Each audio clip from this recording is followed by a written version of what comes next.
अपने देश में भीमराव अंबेडकर साहब जब काम कर रहे थे, उनकी राजनीति, उनके दर्शन, उनकी विचारधारा पर बहुत सारे सवाल उस वक्त भी उठाए जा रहे थे और उनको एप्रिसिएट करने वाले, उनको पसंद करने वालों की तादाद भी उसी तरह बढ़ रही थी। आपको जानकर आश्चर्य होगा कि उस वक्त मैं एक बार अंबेडकर के समय के भारतीय मीडिया को देखने लगा, रिसर्च करने लगा, खोजने लगा। एक मुझे कार्यक्रम करना था राज्यसभा टीवी पर, तो मैं ये खोज रहा था कि अंबेडकर के दौर का मीडिया अंबेडकर को कैसे कवर कर रहा था, अंबेडकर साहब को कैसे वो देख रहा था, या उनके फैसलों को, उनकी बातों को, उनकी किताबों को किस प्रकार ले रहा था। आप ताज्जुब करेंगे कि Indian main stream media Ambedkar के जीवन काल में अंबेडकर को लगभग बायकॉट किए हुए था।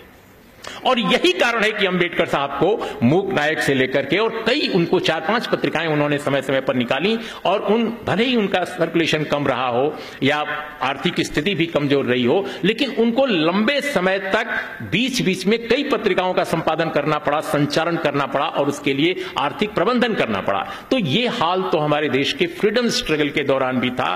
और देखिए, एक बहुत दिलचस्प बात मुझे अंबेडकर साहब के बारे में मैं कह रहा हूं, हो सकता है आपके दिमाग में कभी आया हो या ना आया हो, लेकिन कई बार सामाजिक वैचारिक आंदोलन ही मूल्यों को, विचारधाराओं को जीवित करते हैं।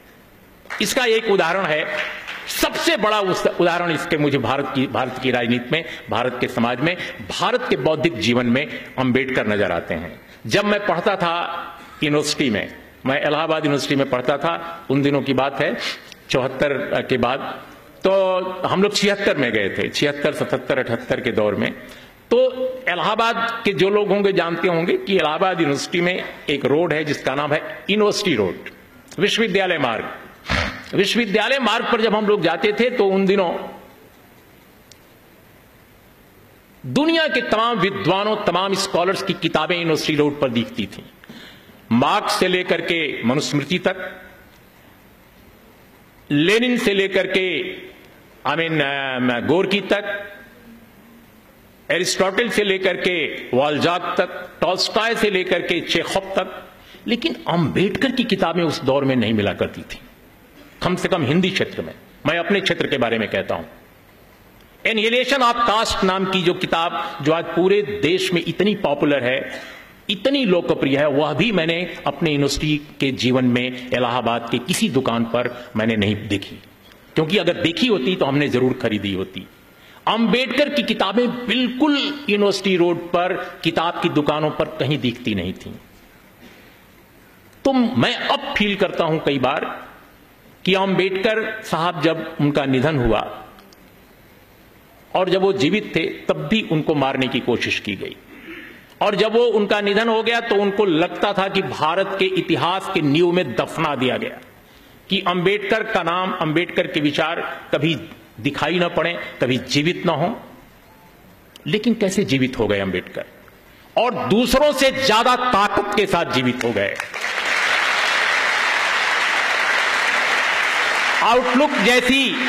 आउटलुक जैसी बाजार की पत्रिका को भी, जो एक बड़े पूंजीपति घराने से निकलती है, जब उसने भी सर्वे कराया तो पाया कि अंबेडकर देश के सबसे बड़े दार्शनिक विचारक के रूप में सबसे अधिक पॉपुलर हैं।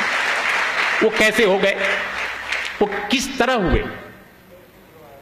तो मैं एक स्टूडेंट के तौर पे भारतीय इतिहास के, भारतीय राजनीति के एक इतिहासकार, एक छात्र के रूप में जब देखता हूं तो मुझे लगता है कि जो यूनिवर्सिटी रोड पर मुझे अंबेडकर की किताबें नहीं मिला करती थीं, खासकर नॉर्थ इंडिया में, महाराष्ट्र में मिला करती थीं, क्योंकि वहां आंदोलन था, वहां विचार के लोग थे।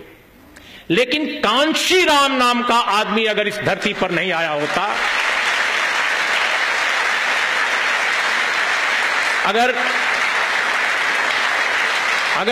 अगर कांशीराम का आंदोलन, जिसे बहुजन समाज आंदोलन कहते हैं, अगर उसने नॉर्थ इंडिया में उसने जन्म न लिया होता तो यकीन मानिए अंबेडकर को मार डाला गया था।